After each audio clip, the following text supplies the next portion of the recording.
Yes. I have a question about God.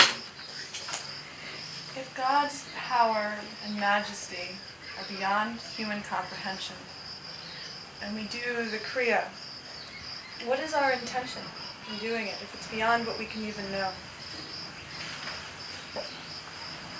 See, God's power is beyond comprehension. And God's, since He is complete, it is incomprehension also. Because if He is only beyond comprehension and not comprehensible, then He is incomplete. He has to be comprehensible and incomprehensible. That's why I call Him the isness of the zero, not zero. He is zero, He is not zero, and yet He is the isness. He is ever present.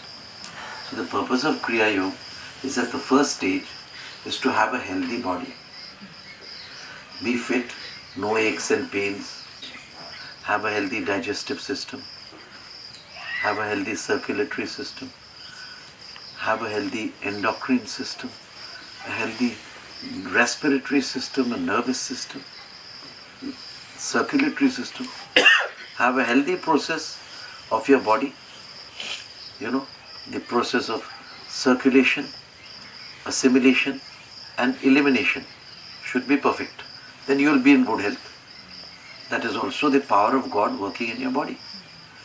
Then you go to the next level of comprehending God as you do yoga. You find that your turbulent emotions, which are hurt and suffering, the balsam of meditation and devotion is healing those emotional hurts and sufferings.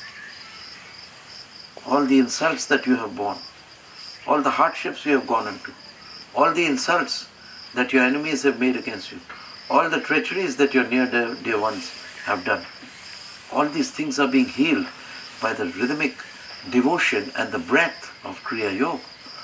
Then you go to the next stage where your emotions which are hurt are transformed into devotion and your life is a flowing stream towards God, which gives you a lot of love. Sing the Christmas carols of God. Sings His praise and hymns.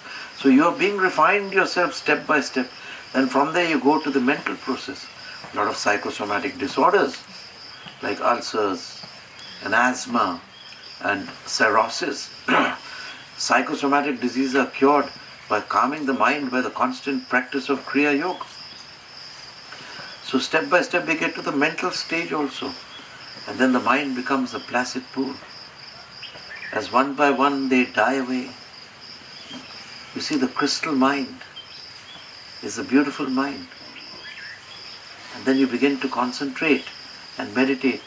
As a leaking vessel never can fill the waters of life so pure and still, so distracted mind fails to retain wisdom's nectar in its brain. To ease disease of random mind, a remedy suitable we must find, a rhythmic breathing tension-free, with Kriya Yoga the sovereign key. Am I answering your question? Step by step? Yes. Step by step. So that's why we haven't even got to the incomprehensible. So, and this is one thing I jump straight to the finality, where thank you, because you have made me explain God as to how the normal people would like an explanation. This is the use of God, this is the use of Kriya Yoga. So we get to the mental state. And then steady poise the arrow of your will. This is Kriya Yoga. Steady poise the arrow of your will and shoot the fleeting hinds and hearts to still. The thoughts and hinds and hearts felled by your concentrated darts. As one by one they die away as you practice Kriya Yoga. Mind opens up to a new day, like your mind opened up and you felt very light. It opened up.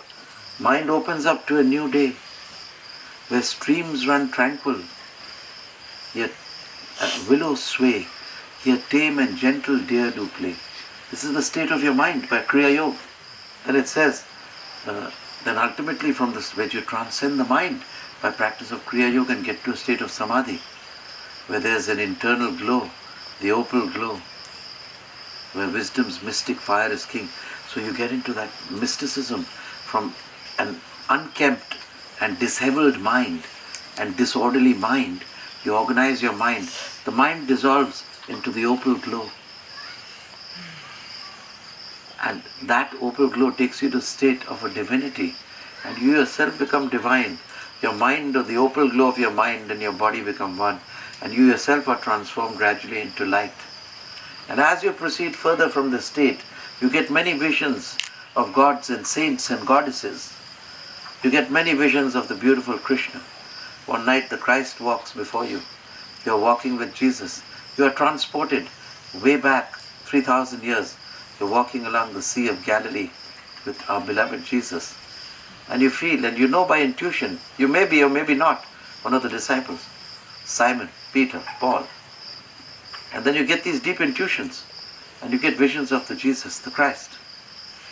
And after you finish with the Jesus at Galilee, you get to the Mount of Olives and you see the larger portion of Jesus, the divine portion of the Son of Man, Jesus. This divine portion is the Son of God, Christ. And then you go into the Christ, which is a state of temporary nirvikalpa samadhi, and you see the Christ, the beautiful Christ in his radiant aura of electric blue. And you merge into that aura, and there's nothing, no form, no figure, but an eternal bliss called the Christ consciousness. This is what the Kriya Yoga does, step by step, from curing your ankle bones and pains and your ulcers and headaches, to getting you gradually, as you keep practicing persistently, you get into the state of a nirvikalpa samadhi. And then the transfiguration, you see Elijah and Moses and Christ, all the three of them, the Trinity on earth, the Trinity in creation. And you get transformed into this state. And then you get further from the Christ state, you go into the ineffable state of the Christos, Shiv Goraksha Babaji, the Babaji state, the Christos stage. In between that, then comes the Gabriel, the Michael, and then the Christos. And then you merge into the finality of the zero not zero, whose center is everywhere and circumference is nowhere. That's where Kriya Yoga takes you and merges you into the non-being essentiality, whose center is everywhere and circumference is nowhere. He is called the Nameless One. And this is the state of Niranjan Nirvan, Kaivalya. That's what Kriya Yoga does.